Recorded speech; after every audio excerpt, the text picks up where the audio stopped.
యాదాద్రి భువనగిరి జిల్లా ఆలేరులో ఎన్నికల సమయంలో 100 రోజుల్లో రెవెన్యూ డివిజన్ ఏర్పాటు చేస్తామని ఇచ్చిన హామీని ఎమ్మెల్యే బీర్ల ఐలయ్య ఇప్పటికీ అమలు చేయలేదని మాజీ ఎమ్మెల్యే గొంగిడి సునీత మహేందర్ రెడ్డి విమర్శించారు.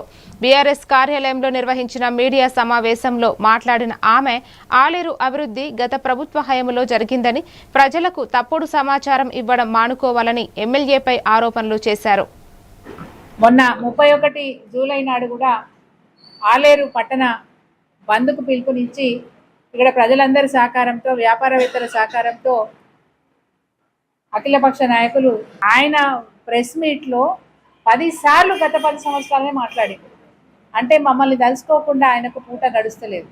రేవంత్ రెడ్డి గారికి కేసీఆర్ మాట పలకకపోతే, కేసీఆర్ పేరు పలకకపోతే ఎట్లా ఆయన పని నడవదో, ఇక్కడ ఉన్న ఎమ్మెల్యే గారికి కూడా గత ప్రభుత్వంలో ఉన్న ఎమ్మెల్యే గారు చేసిన పనుల గురించి మాట్లాడకపోతే ఆయనకు పొద్దు గడవదు.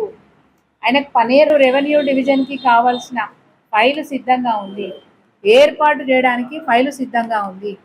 నేను ఇప్పుడు కూడా అది ఛాలెంజ్ చేస్తూ ఉన్నా. మీరు ఆ రోజు ఇక్కడున్న ఎమ్మెల్యే గారు ఎలక్షన్ల సందర్భంగా మరి 100 రోజుల్లో రెవెన్యూ డివిజన్ ఈ సంవత్సరాల కాలంలో అప్పటి ఎమ్మెల్యే గొంగిడి సునీత ఇక్కడున్న పట్టణ నాయకులను కలుసుకొని ప్రతి వ్యాపారవేత్త, ప్రతి షాప్ మడిగ దగ్గరికి వెళ్ళి వ్యాపారస్తులతో మాట్లాడి ఆలేరు ఊరులాగా ఉన్నది కానీ ఒక నియోజకవర్గ కేంద్రం లాగా కనిపిస్తలేదు, దీన్ని అభివృద్ధి చేయాలనుకుంటున్నా, మీరు సహకరించండి అని చెప్పి మాట్లాడి